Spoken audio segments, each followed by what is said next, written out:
By now, you have all heard the Gabby Petito story, but can you name a missing Black girl or boy? Black women, girls, and boys and men who go missing hardly ever get the kind of media attention Gabby's case has and continues to receive. And although my heart goes out to Gabby's family, and clearly they deserve justice, the attention her case has gotten is a classic example of the media's obsession with missing white women and what the late award-winning journalist and anchor Gwen Ifill coined as missing white woman syndrome. Has the media really determined that the lives of white women are more important than missing Black people? All coming up next. Live from Los Angeles, this is the Special Report with Areva Martin.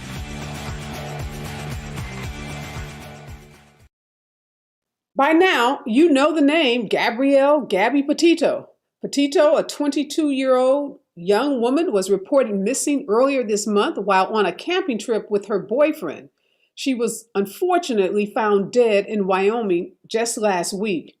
Both traditional media and social media have committed countless hours and energy to raising awareness of her disappearance, including extensive coverage of the massive manhunt for her body, including multiple police agencies and the FBI. The disproportionate media attention and subsequent social media frenzy for white women who fit the dominant narrative of attractive, petite, blonde, young is a fixation that is preventing Black, Indigenous, and other African American and people of color from getting justice. Remember the media's coverage that Polly Koss, JonBenet Ramsey, Chandra Levy, Elizabeth Smart, Lacey Peterson, Natalie Holloway, and Kaylee Anthony. Remember all the media attention these white women, among others, received? But the reality is Black people, not white people, but Black people account for a third of active missing cases in the FBI's National Crime Information Database, despite the fact that Black people are only 13% of the population.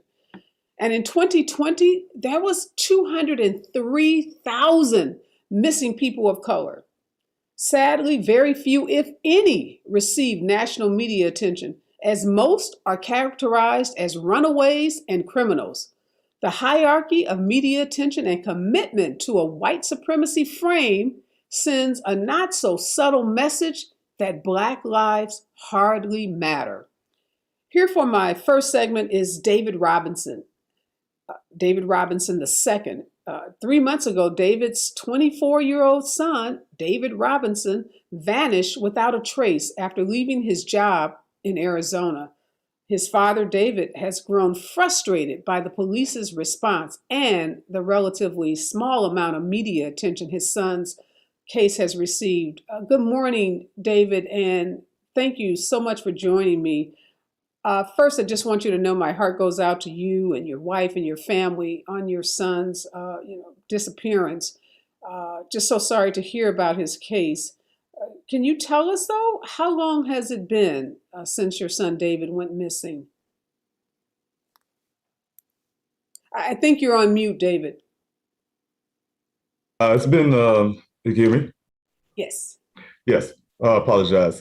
Yes, my son had went missing from his job site. It's been 3 months now. On June 23rd, it's the date that he went missing, and been fighting ever since to find him. And when you say his job site, I know from reports that he was working in Arizona. Was he, at a building, or tell us a little about his job site? Well, my son, he's a geologist, of course, and he works for a company called Matrix as a field geologist. And what he does is they give him assignments each day. He go out into remote areas of the desert. He meets with a representative usually from a drill company. At this particular morning, he went missing. It was the same thing. He went out to meet a gentleman out there from a company called Weber to do his job at the well site. And what my son do is the driller digs down in the ground, of course, My son's job is to test those rock settlements and things like that for acidity and and the water levels and things like that. So yeah, he's always out there just to do the job that he's there to do. And I know you said this happened on June 23rd, but when did you realize that your son was missing, and when did you contact the police? It was on June the 23rd. I was in Columbia, South Carolina. That's where we're living. And I get a call from my daughter. She's also here in Phoenix, telling me that one of the coworkers came to her house and alerted her that my son hadn't come back to the job site. From that point, of course, the family, we started calling his phone. He wouldn't answer. I didn't get too alarmed yet. And, I had my daughter go check some little location and things like that as friends go to his apartment.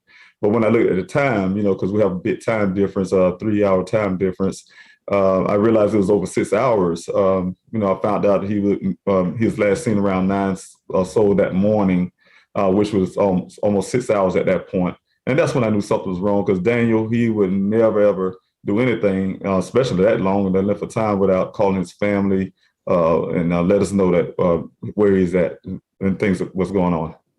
Tell us a little about your son, David. So, just give us a little background about him. Yeah, well, Daniel, he's the youngest of his siblings. He have twin girls, and we have older brother. Daniel came from the rear, so he's always challenging his siblings, of course. He's also born without a right hand, and where some may think that was a handicap for him, it's never have been. Daniel's always, he's a go-getter. You can tell from his from childhood. He always got to try to be on top. He's always like to say, trying to challenge his siblings from academics. He played the French horn. He taught himself that. He taught himself how to play the trombone. He even played some sports, a little bit of sports. He's in the marching band. And then when he got to college, he has his mindset. And he also go after his goals. He decided he wanted to be a geologist real quick early his freshman year. And he went after that, and he graduated with honors. Wow. His personality, Daniel always have a lot of friends. He's in the fraternity in school and do all these things. So he have a lot of friends, and he like to travel with his friends and also with his family. He's outdoorman type guy. He probably see in the pictures that he loved, and it agrees with his job as a geologist. He loved the formation, the rocks, this all that. That's his personality. And then we got conflict. Daniel's the person that always brings people together, like he's doing now. Wow. Sounds like a wonderful young man. Obviously, super, smart, educated, just like you said, a people person, a person that brings people together. Help us understand, though, David, Daniel worked for a company. Obviously, this company had a routine that he typically followed. Did the company, have they been involved in helping to find him? Well, that's another problem. It's never urgency, I guess, but the company did later help on my searches. They didn't go out and search anything like that for my son. I'm really disappointed with that. But they form like a group of employees or a group of volunteers to try to search the job site where he was last seen? No, not at all. The first time his company they sent some of the workers out when they came to my organized search to kind of help along, guide people in, things like that. Everything. When I got here, I didn't see the effort, not from Buckeye Police Department, definitely not from his job, but I just went ahead and, as a father, I had to do what I had to do. When somebody's dragging their feet, I'm dad, so, I had to do it for myself. And so when you got there, so you live in South Carolina, but you actually have relocated to Phoenix, where Daniel went missing, to lead the effort, because you're saying the job isn't doing it, and you just referenced the police. Tell us what that experience has been like in terms of your interaction with police in that local community. It's very hard. My decision to even come to Arizona at the time, I was going to come. Of course, my son hasn't been seen. But, I called Buckeye, of course, and I tried to put a report in. They made me wait 12 hours. At the time when I called them, I had like 3 hours left, so I had to call them back. whenever I talked to them, they seemed like they was going to be cooperative. They had asked, went around the job, I guess, and asked, did they, see my son? But I asked them, can they go out there to check for my son? I'm helpless. I'm in South Carolina. Please go out there and look for my son. He's in the desert out there somewhere. I don't know where. I have never been to Arizona just for a reason like this. And they told me they'd wait till the morning. The morning came. They said they was going to go out and they canceled it. The supervisors, higher ups canceled it. And they said because he's a grown man, he can leave if he wants to, that type thing. So when I heard that, I just grabbed everything I had, and I knew right then that I had to do this myself. It's been very difficult, not knowing anybody. When I got here, put my foot on the ground, didn't know anyone, didn't know who to call. I reached out to as many people as I can by email, text, call, try to visit places. Even with COVID, a lot of places, offices was empty, but I tried to do everything I can, and God bless that I was able to put a team together. I started my website first for my son, so to bring awareness, and then we started a second website for the searches. And with the searches, we've been doing 7 weeks of searches, and I'm still going on with that. Yeah, I'm glad you mentioned that website. We want to make sure that all of our viewers know that they can go to pleasehelpfinddaniel.com for information about, get information about what's going on with the search and how they can be of help to you and the family. David, how does it make you feel when you see the Gabby Petito search efforts, all the law enforcement agencies that are involved, the FBI that's involved, multi-jurisdiction search, and then teams of volunteers that were out searching for Gabby's body? How does that make you feel? Hindsight, I feel horrible. But at the beginning, I heard about her case. I didn't know anything what was going on. I was so engrossed in trying to find my son and get all the information I can. I was trying my best to get national attention. I was doing all that, and in the meantime, this is going on. It was brought to my attention. Of course, I, like we said at the top, you'll never ever wish that on anyone, because I know how that family feels, and I felt terrible hearing a young lady here. She is early in life is missing. I know the family is devastated. But hindsight, saying looking down, I'm like, well, wait a minute now.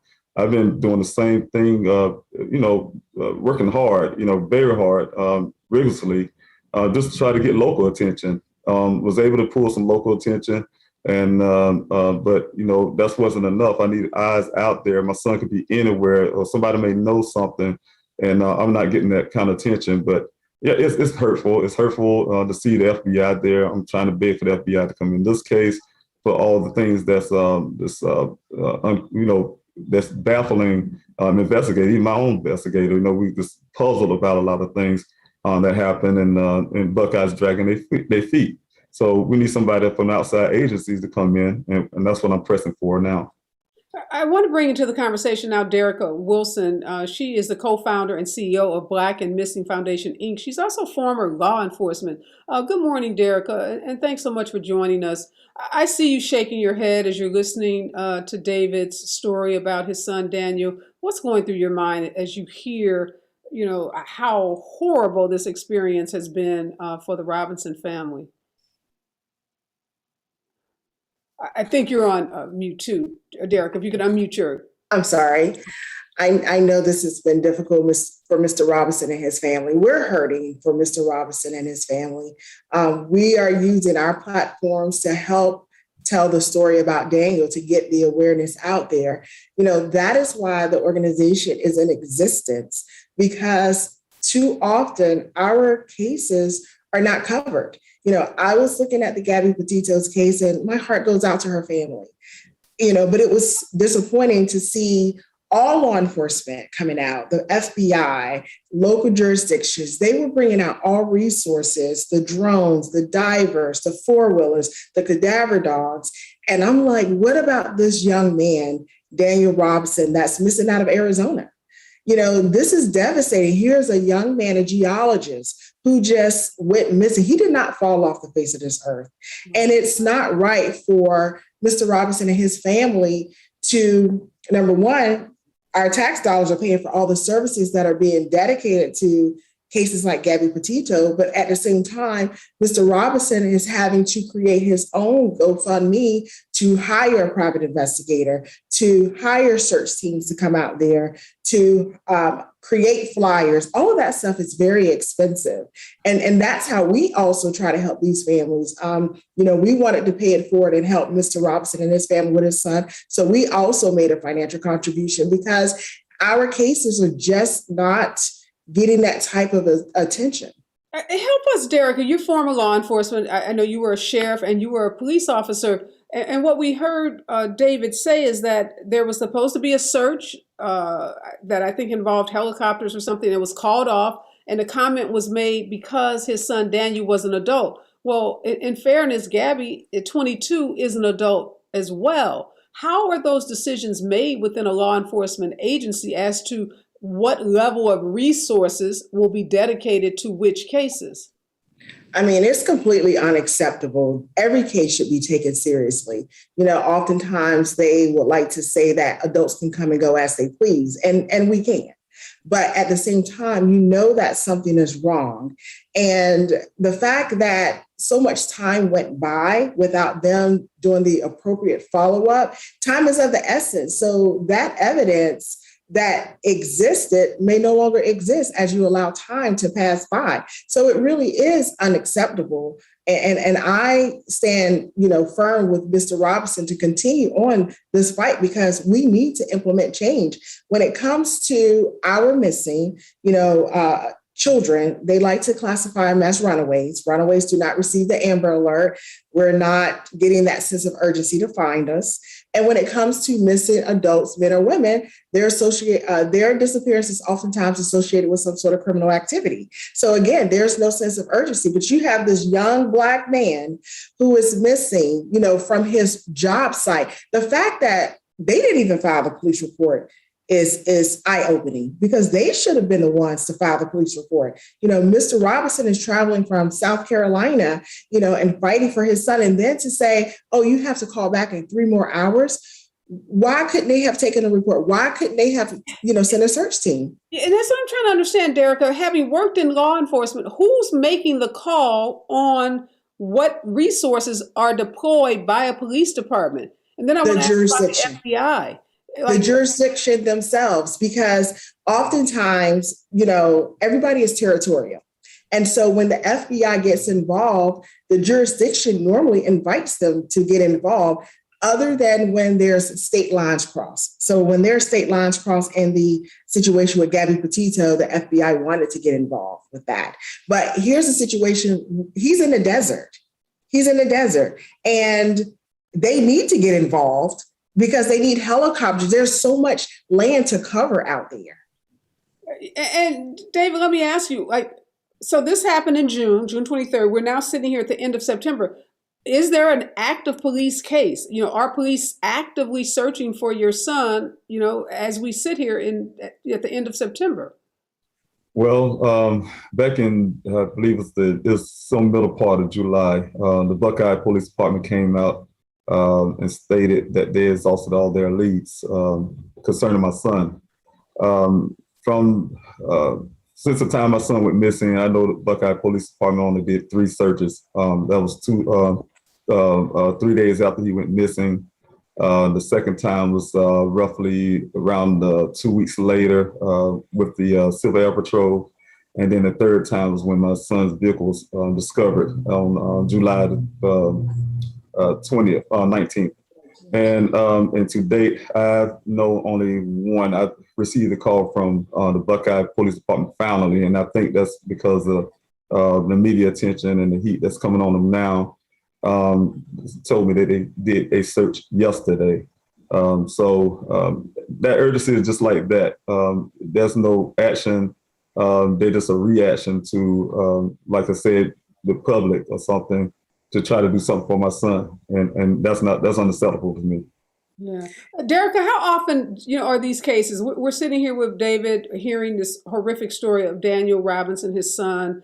You have a foundation, so you work in this every day. How familiar is this story to you? You have Chandra Levy, Natalie Holloway, Lacey Peterson, Kaylee Anthony, Gabby Petito, all white women. You cannot name one, not one, Black or brown person of color that has elevated up to mainstream media, not one. And I'm so glad that these outlets are utilizing the platform now to tell Mr. Robinson's son's story, because that pressure on law enforcement allows more resources to be dedicated. It shouldn't have to happen this way, but this is what's happening. And again, as Mr. Robinson stated, they did a search because of all that pressure. And it's my hope that the FBI gets involved and help find Daniel. My heart just breaks. I know that Mr. Robinson, I'm a former police officer. I know that he served this country. He's a former vet, and you have given your time to this country, and your country is not giving back to you at your most vulnerable state to find your child. Put it into perspective. If you misplace your cell phone or your keys, you're frantic, your anxiety levels go through the roof. Now multiply that times 1,000. That is what these families are feeling. And we're not trying to dishonor any community. We're just trying to even the playing field, because there's nothing worse than not knowing. Yeah, we haven't used, or just, we haven't talked straight on about the issue of race, but let's do that before I let you go. David, I don't think we can have this conversation without talking about race. Do you feel like race is playing a part in why you're getting this very, reserved and tepid response from the police? It's so terrible to even have to even think about that. That's one of the biggest things since I've been out here, like that with the focus with my son. But you can't help it. It always in your face. It always get thrown there. I just look like Miss Carmen Day, what she had to go through. Same thing when I listened to her story. She came on air, and it sounds so familiar to what I was going through. The lack of concern, the rudeness, they feel like they can say anything to you, and not the urgency wasn't there. I think that sometimes maybe they think we don't have feelings like everyone else. We don't love our children like everyone else. And so when I look at the bigger picture and how we have to work so hard just to say somebody just to hear us, I think a lot of times it's because of the race involved with that. I can feel that. Yes. Yeah. Has that been your experience, Derrica? Again, you work with so many different families. Your organization's doing great work. What role do you see race playing in the amount of police resources that are thrown at these missing person cases? Race certainly plays a huge factor, and we always say that we need more diversity in the newsroom because the people that are making the decisions don't look like us. We need more diversity on the high commanding ranking structure of the police departments because those individuals don't look like us. And as Mr. Robinson stated, we're working hard. No, we're having to fight. We're having to fight. And so many families are fighting because their cases are just simply not being taken seriously. Yeah. And we shouldn't be talking about this in 2021, but we are because nothing has changed. Nothing has changed. And David, I'll give you the last word. We want to do our best to help with the search of your son, Daniel. What do you want people to do? How can they help you? How can we be of service to you? Well, first of all, thank you again for helping. And that's one of the biggest part, and that's what we needed is to bring awareness of what's going on with my son. That way the eyes can be out there. I can have a father reach, to search for him. The biggest thing also, since everything been highlighted, since my son, I've been here, you kind of be pushed into a position that, you was unaware that you're going to be put in. And having been so, I was able to hear from other family members. They call me, and tell me their stories. It's a lot of people out there having to have the same issues, but the sad part is you never heard about them. Their family members still missing. So that's why I started, partly why I started my petition. My petition is to put the pressure on the Buckeye Police Department to do their job to help find my son. but at the same time to bring awareness to what's going on and try to make some changes, some type of way when it comes to urgency when a person is missing. And it shouldn't be this way. It should be the first 24 hours at least. And that thing about waiting 12 hours, I think that needs to be taken away. So how can people find the petition, David? It's you can go to pleasehelpfinddaniel.com and it's a link there for the petition. All right. And Derrica, in terms of the work that you're doing, we see this T-shirt you're wearing, this hashtag, help us find us. How can we help with, not only the search for Daniel Robinson, but the search of other people of color that your organization gets involved with? What can we do to help? We encourage everyone to go online on our social media platforms. Don't just like these cases, share them, because someone out there knows something, and then fight for change in your respective states and jurisdictions. Change on how media reports these stories, change on how law enforcement classify these stories. And we need the community's involvement to see something, say something. That's right. Thank you so much, Derrica, for the work that you're doing and for joining us this morning. And again, we are going to do everything we can, David, to get the word out about your son, Daniel. Again, just seems like an incredible young man. Our heart breaks for your family, but we're not powerless. And thank you, Derrica, for saying that. It's not just about pushing a button that says, like, let's use our platforms, and all of us have a platform. If you're on social media, you have a platform, whether it's 10 million followers or 10, you can use your platform to share information about these missing cases and get the word out. Because as you said, somebody knows something, somebody saw something. We just need that somebody to come forward to give that information to law enforcement. So we'll stay on this, David, and we'll definitely keep pushing out the story of your son and keep us posted.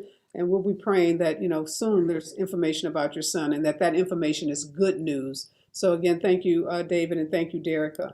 Thank you. So much for having us on. Thank you. All right. My next guest is Dr. Michelle Jeanis. She is a professor in the Criminal Justice Department at the University of Louisiana, and she's a frequent expert witness in the media on shows involving missing persons. Good morning and welcome, Dr. Jeanis.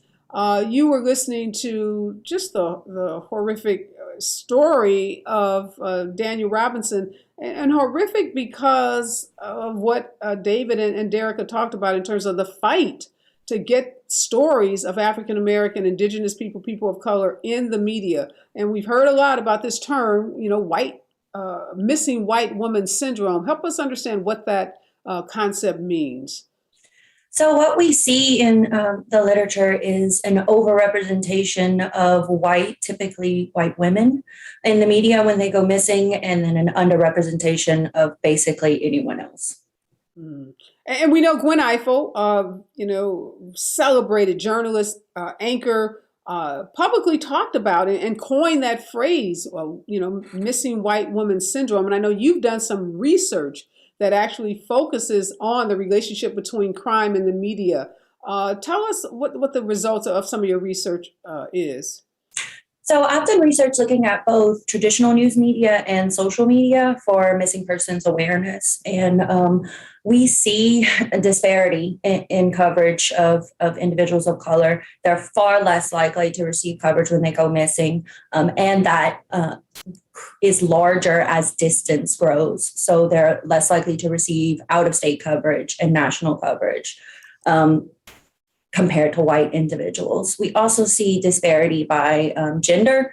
So women are more likely to be represented in the news when they go missing than men. And children or the elderly, who are seen as vulnerable, are more likely to get attention than adults. Why the gender bias? I was reading from some of the findings from your research or study, and it said that women receive 12 times more media coverage than men. Why that bias?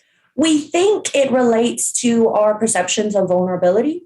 We think that men are more capable of taking care of themselves, and so we are less likely to believe that they're in danger.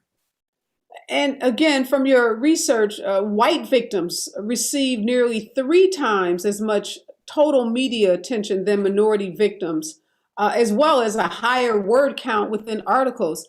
What's driving that? We heard Derrica say we need more people of color, in high command, in law enforcement agencies, and in newsrooms. Would that end this disparity that you found, or is it something bigger?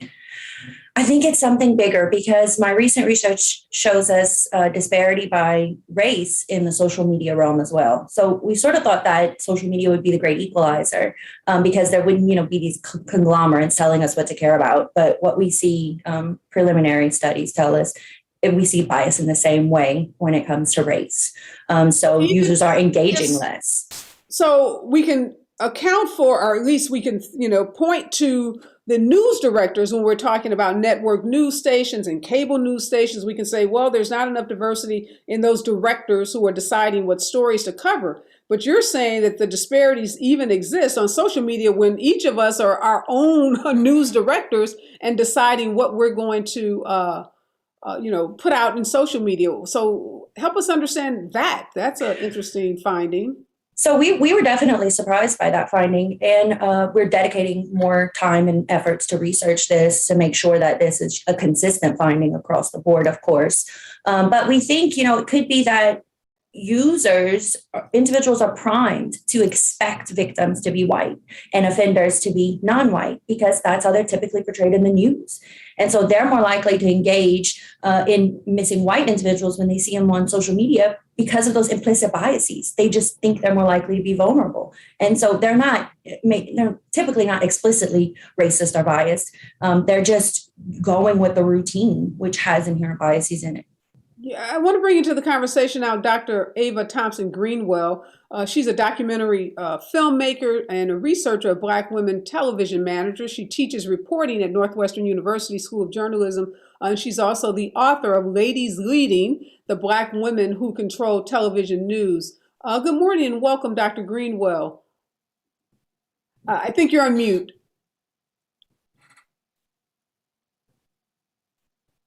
We're having a little technical problem hearing Dr. Greenwell.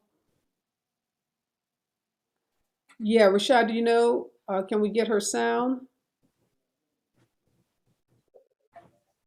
Okay, we're going to work and hopefully Dr. Greenwell can get her sound. But Dr.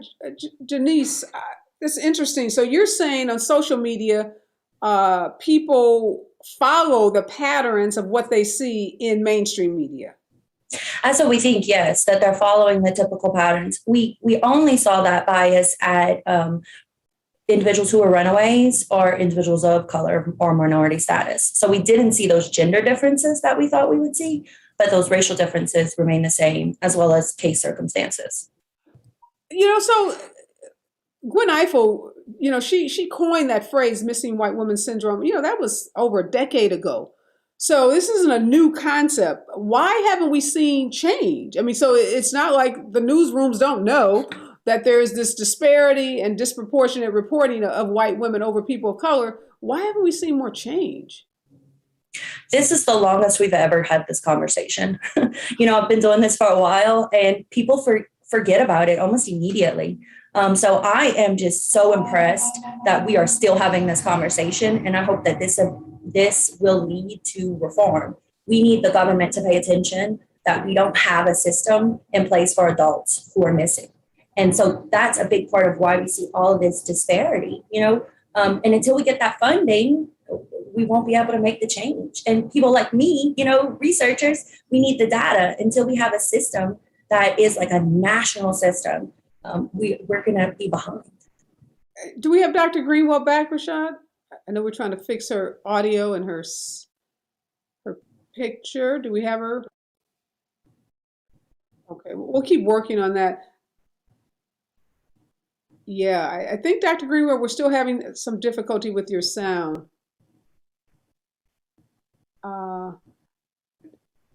Who's making these decisions, Dr. Jeanis? We heard David Robinson say that the police were planning to do a little bit more, I won't even call it exhaustive, but they were planning to do more searching of his son, and then it was called off because they determined that, well, he's an adult and he can make his own decisions. But we saw in the case of Gabby Petito, she's an adult as well. So who's making these decisions about even the allocation of resources in terms of who's even looked for? I think Derrica said it perfectly when she said it's jurisdictional.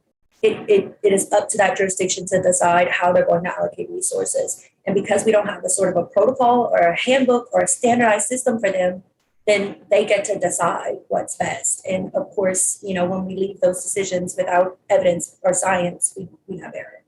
And what about the FBI? I know in cases where someone has, been taken across state lines or they're crossing state lines, you'll see the FBI get involved. But are the FBI involved? Have you seen them get involved in cases that don't involve, crossing the state lines, but yet involves maybe a young white woman that's gone missing? Jurisdictions can ask for help from law enforcement. So if they request that help from the FBI will help them, typically speaking. So I think it just depends on what the jurisdiction says that they need. I was really perturbed when I saw this story. I don't know if you saw this. It's a Bay Area reporter. His name is Frank Somerville. He's an anchor for Fox Bay Area News. And he has apparently been suspended, pulled off the air over a dispute concerning the coverage of Gabby Petito. He wanted to put some disclaimer or some writer on a story about Gabby saying that, women of color aren't reported on at the same level as white women. And I guess there was some back and forth with his news director, but ultimately he was suspended. Have you seen, a case like that in your research? No, I've never seen anything like that. That's so powerful. It inspires me. I think we might be waking up. Yeah, well, it inspires you that the newsroom suspended him, or that that somebody stood up and said, "Hey, I'm doing something about this, no matter the consequences." To me, that part's very inspiring. Yeah, definitely. Joy Reid, obviously, on MSNBC talked about it. She had Derrica Wilson on, who was just on this show this morning. So there are anchors, and Joy didn't suffer the kind of, retribution or retaliation that Frank did. But our news anchors like Frank, like Joy Reid, how powerful are they in terms of bringing these stories forward? Or are those decisions exclusively made by the news directors? That's not a question that I have the ability to answer, unfortunately. Okay, so in your research, it's not clear who's actually making those decisions. We have another guest here who may have the answers. His name is Martin Reynolds. He's a co-executive director of external affairs and fundraising for the Maynard Institute. And he's a former journalist, worked in newsrooms for over 2 decades. Good morning and welcome, Martin. Good morning. I was asking the professor about decisions, like who's making the decisions in these newsrooms. And do we have Dr. Greenwell back? Hi, can you hear me? Oh, wow. Technology, it worked. Well, great. We have Dr. Greenwell and we have Martin Reynolds. And both of you, veteran journalists, trying to understand, Professor Greenwell, who's making the decisions in these newsrooms about which stories get told? So my book focuses on Black women who are making those decisions. And so I did a study of 40 Black women news managers and television in particular to determine some of the patterns. And one of the patterns that I saw was this idea of missing white woman syndrome. They intervene on that pattern and really try to make sure that Black women are given the same dignity when they go missing as other women do. The other point, I heard you talking earlier that I wanted to make a correction on. I know that Gwen Ifill is given lots of credit for coining this term, missing white woman syndrome, but actually she didn't coin it. It was Sherry Parks, another African-American woman, who actually talked about it during an interview on CNN. She's a sociologist. And I actually spoke to Gwen in 2008 and said, Gwen, everybody's saying that you coined this phrase. And she said, no, it wasn't me. It was actually Sherry Parks. I just think because it was Gwen Ifill, everybody has attributed this phrase to her. So I wanted to correct that from the very beginning, because we want to give Sherry Parks her just due as well. Absolutely. She's the one who actually coined it. So, but to your point earlier about who's making these decisions, for the most part, it's whoever the news director is at these television stations. And I think it's important to really understand that the national news, they are the worst at this. In other words, when it comes to the Gabby Petitos, they are the ones who are over covering these stories to the detriment of women of color who go missing. And we know that when we cover these stories from a national perspective, sometimes these women get found. And I don't know if you've already talked about this, but one of the things we know is names like Natalie Holloway, Kaylee Anthony, Elizabeth Smart, J.C. Dugard, Jamie Kloss, those become household names, and they get embedded in people's brains. But more importantly, their images get embedded in their brains. And when that happens, and they happen to be crossing state lines, maybe they are 4 states away from where they were originally abducted, then they can actually sometimes be found. So, for example, we know that Elizabeth Smart, J.C. Dugard, Jamie Kloss, they were all found alive. And I have to believe that national coverage made a difference. But here in the Chicago area, we have 2 sisters, Diamond and Tianda Bradley, lost when they were little girls, still have not been found, and nobody knows those names. And so I think what we're saying is it is important for those who are large and in charge, making decisions in newsrooms, to take into account the horrible history that particularly network news has had in covering not just white women, but white, upper middle class, attractive women. Yeah. So we need to be specific about that. And so I think that, there are a whole host of reasons. And, I know you have other people who are on here want to talk about that, but there are a whole host of reasons. But the main reason is, I think, who's making the decision. That's the news directors, the producers who are sitting around during their morning and afternoon meetings and deciding what's going to be covered.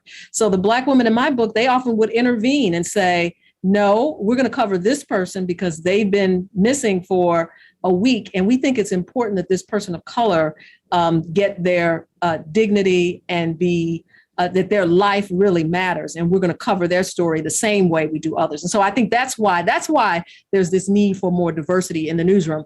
But it also means that the white males and the white females who are also in those newsrooms and in leading positions, that they also need to be more attuned to this historic disparity and make a change, do something different. Well, I'm glad you made the correction about Gwen Ifill and Sherry Parks. And this is a perfect example of how something is reported in the news by a big network, and then that story is copied.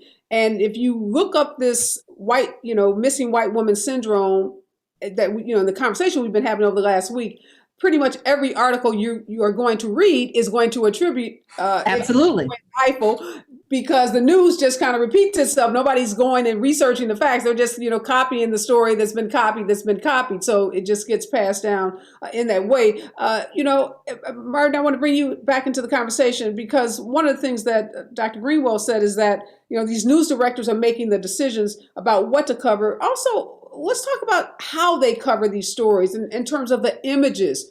You worked in news for, nearly 20 years. Were you ever privy to these conversations, even about what the photograph looks like that will run with the story? Because often we see disparities in terms of that. Like, we've seen tremendously beautiful pictures of Gabby Petito, kind of lifestyle shots. They're happy pictures. She looks like this very, as Dr. Greenwell said, attractive young white woman. And then we saw Daniel Robinson, and not a bad picture of Daniel, but, we're being told that that's his driver's license photo. So, how are those decisions made about the photographs that are used? Well, one thing that is really powerful about this, and I'm glad that you mentioned photographs, is that there was it's actually a pretty old study now, from actually dating back to 2006. It was Young Men and Boys of Color, Images and Impact in Media by Dr. Robert Entman and Andrew Rojecki. And it talked explicitly about how the images that journalists and news organizations select really shape perception. And those perceptions are deeply powerful.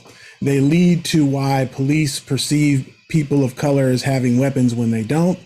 It explains why there is a perception of danger for people of color towards often police officers.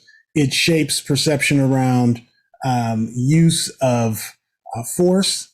And so these images and impacts are really profoundly embedded and deeply seared into the consciousness of news consumers. And so these choices manifest themselves in many ways, and they manifest themselves also in forms of erasure. For instance, last year at the Davos, Switzerland, when you had Greta Thunberg and a number of climate activists who were serving on a panel, 5 activists, the Associated Press covered that story, and then they edited out the young African climate activist from the image.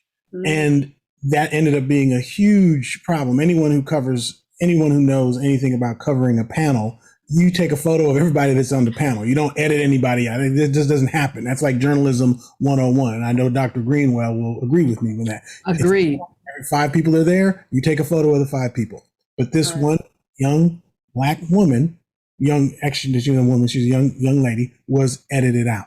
And so the question around this is really around how biases manifest themselves in the folks who are actually taking the images. And then, now this was a person who was like, well, I didn't intend to do it. So what's happening here is this unconscious bias. These are decisions that are made through the conditioning that we as human beings undergo. And a lot of that conditioning is done through media. And so in those meetings, to your point about how are these photos selected, I mean, art plays a big role. A great photograph, the ability to get a photograph to someone does the family have capacity to actually navigate and actually, to navigate the intricacies of dealing with media. So there's some, and I think Ms. Petito's family had more of that capacity. So, and in the news meetings themselves, having great art means the story is going to get better play. Right. And let me ask you this, Professor Greenwell, Dr. Jeanis said that this isn't just about what's happening in newsrooms with news directors, that social media is also showing the same kind of bias in terms of stories that are promoted on social. So even if we get more diversity in the newsrooms and at the higher level of, network news and cable news and print media, how do we address this bias that's even taking place based on her research in social media? Because she's saying even those of us on Twitter and Instagram, we're sharing more stories about missing white people, missing white women in particular, than we are about the Daniel Robinsons of the world. Well, I think often it begins, though, with those legacy media companies, those traditional companies, because they're the ones that are putting out these images, and then those images are being shared on their social media. And so I do still think we have to start with those legacy media companies and hold them accountable as far as this goes. One thing that I've seen this time around that I had not seen before, and that is ABC News actually did a story in some ways saying the media is the problem because we overcover certain groups and undercover other groups. And I think CBS, they promoted, I didn't get a chance to actually see the story, but I think it was earlier this week, they did a similar story. So for the first time, we have the news media actually turning the mirror on itself and saying, we're part of the problem. Now that's great, but now we need to do better, right? To acknowledge that there's a problem and now do better the next time. Because with the Gabby Petito story, it was just reminiscent of the same old, same old. And I think we have to do a different job, and we have to call these organizations on the carpet when we see that they are continuing to really lift up the life of young, attractive white women at the detriment of even acknowledging that women of color and men of color too, who go missing, they don't even get a mention. And so it's just out of balance. Yeah, and I'm glad to hear you say that, ABC and maybe CBS turn the mirror onto themselves and at least, willing to acknowledge that they're part of the problem. But Martin, we haven't seen Daniel Robinson's story hit the national media and have the intensity of coverage that Gabby Petito, and here's a handsome, young, 24-year-old Black man, well-educated, family, quote unquote, intact. So, when are we going to see Daniel's story? Well, I think one of the things is, thank goodness that his father is obviously able to begin to push this forward. And I think, this really goes to whose lives are valued and whose lives are not. And one thing that we know about, there was a research firm, PRRI, which talked about affinity bias and did a study about basically who are in other people's networks. And what we find that in the networks of white folks in general, 91% of the folks who are in their social networks are other white people. And so the real issue here is, as we are a society, continue to be incredibly bifurcated and polarized and segregated. And so there isn't this sense that there is a collective we. And I don't know that there ever necessarily has been, but one of these big challenges is that even in the social sphere, so as journalists live their regular lives and connect every day, there's this perception that, oh, well, we're just these objective beings. We come in, do the journalism, and who we are across race and class and gender and generation and geography and sexual orientation doesn't come into play in our news decisions. But we know at the Maynard Institute, which teaches journalists, which trains journalists around this, is that actually, in fact, your social fault lines of race and class and gender do shape your perceptions of the world. It's why two people can look at the same thing and come away with very different perceptions about what they just saw. Doesn't make them bad human beings, but that is the reality, and that's the framework which we teach. And so what's critical here is for these folks who are at these organizations now to understand their blind spots. There are blind spots around this. And if you can be aware of the blind spots that exist within you as a journalist, then you can make decisions. So you don't have to, because simply having more people of color in a news organization isn't necessarily going to result in equity. Because in fact, often the journalistic narrative is still being told through the gaze of white male middle class men, but often women. There's a lot more diversity, female diversity in journalism systems now. But so I think you got to train the people that you have to be aware of their own biases, and then understand that there is a kaleidoscope of gazes, journalistic gazes, lives that are of value, and that needs to really be embodied in journalism organizations. I know you've got a heart out, Dr. Greenwell. I want to thank you for joining us this morning. Your insights are incredibly valuable. You're the author of Ladies Leading, the Black Women Who Control Television News. You're trying to tell me something. What are you trying to tell me? I was going to say, this is so important that I'm going to be 5 minutes late for where I need to be. But one of the other things that gives me some hope is the next generation of journalists. I just left a class of first-year journalism students, and we know, and that class is predominantly white. And so what we know is that when these young people learn the right way to think about these stories, they actually disrupt this narrative. And so I think to add on to what Professor Reynolds, is it Professor Reynolds or No, Dr. Reynolds? Just Martin Reynolds. Just Martin was saying is that it is so important that we situate our journalism curriculum in a way that young people today understand what was successful, but also some of the mistakes, the historic mistakes that the news media have made. And so I am hopeful that this next generation, I asked them, how many have heard of missing white women syndrome? And most of them had. When I was an undergraduate, some 30 years ago, 40 years ago, that term didn't exist. Mm-hmm. And so the fact that they know what it is means that they will have more knowledge and be able to make a difference in the future.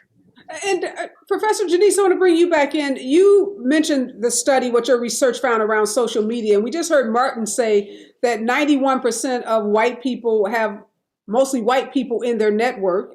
Did I get that right, Martin? Is that okay? So would this change? Could we disrupt some of the biases that we see around, who gets attention when they go missing, Professor, if white people started to reach out and diversify their network so that 91% maybe goes down, to 80%, 75%, some slight reduction.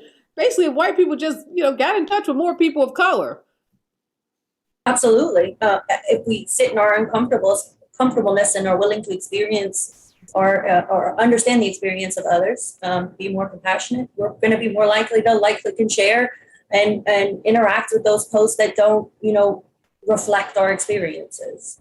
And what you mentioned, Professor Jeanis, that you needed more resources, that folks like you, researchers, what other information would you need to help disrupt some of what we're seeing in these newsrooms? What data would be helpful to you to present to some news directors? National representative data. seems to be what we need the most. And it takes a village to do this kind of research. I have a full lab of students that work on this project 24/7 because this is hard work to do. And there's no uniform place to get this information from. So every researcher is trying their best to be systematic. And, NamUs, the National Missing Persons and Unidentified Remains System, is great, but it's not enough. We need some national data, some national funding dedicated to adults who go missing. And what do you think, Martin, we could do immediately? Just one or two things that, we could all do. We talked about, white people that have 91% of other white people in their network, just, reaching out to their Facebook friends, their Twitter, their Instagram, and doing a survey and figuring out, do they need to, diversify their groups? And if so, making some efforts to do that. But beyond that, how do we disrupt, some of what we're seeing in these newsrooms? Because, our heart bleeds for Mr. Robinson. And yes, he's getting a little more attention, but he's not getting the kind of attention that we saw Gabby Petito get. And it's not, we're seeing now Gabby's boyfriend, there's this massive search, right, and massive media attention. Now resources are focused on him. Right. So again, a white young man, and there's a warrant out for his arrest. So he may be, a criminal that's going to face some criminal charges. But we still don't see Daniel Robinson. Yeah, I think it's really challenging. I think the democratization of social media and the capacity of an individual like Mr. Robinson to pull resources forward. I think the one thing that can be done, and I can speak to sort of the journalism world, is for news organizations, and I think we're beginning to see a little bit of that. I've been seeing some more stories, some stuff in the New York Post. I saw some stuff in Rolling Stone where things are beginning to emerge a bit. I think it's incumbent upon, for instance, the national membership news organizations of color like NABJ, AAJA, the National Association of Hispanic Journalists, the Native American Journalism Association. These associations can advocate, as well as the Online News Association, which has a large membership, the News Leaders Association, which used to be formerly APME, and ASNE, the American Society of News Editors. So I do think there is an advocacy role that the journalism world can play within itself. The Maynard Institute as well, calling on news organizations to do better. I think that is our responsibility as those who work in journalism, to call out our colleagues. And I think we're beginning to see that happen more. And I think individual journalists can really think about their fault lines, think about these issues across race, think about how would we cover this issue, thinking across race and class and gender, and are we missing some things? And how do we address that? Martin, I don't know if you heard me ask this question to Dr. Jeanis. I'll ask you about Frank Somerville. Did you see the story of Frank in the Bay Area who suspended because he wanted to bring forward the disproportionate coverage of white women versus women of color? Apparently he has an adopted black daughter. Is that something that happens frequently in newsrooms, that when a journalist does speak up, they could suffer consequences such as being suspended, losing your job, maybe even being fired? I think so. Here's what I want to say about that situation. I think that specific situation is a little more complicated than what is being reported, and I can't really. So I can say that. And I also think it's important, while Somerville is a respected and has largely been a person who has, I think, advocated for issues around the Black community, I think it's important that we don't lionize him as well, because the reality is what he talked about having was a tagline on a story. And to say, and by the way, this should be covered differently. Well, I think what would have been better is for him to advocate for an actual story about this issue, and not simply say there should be a tagline at the end. That's sort of like perpetuating the otherness anyway. So I think it's a little more complicated around the suspension piece. And I think if you really want to advocate, then do it in the journalism. Tell the story.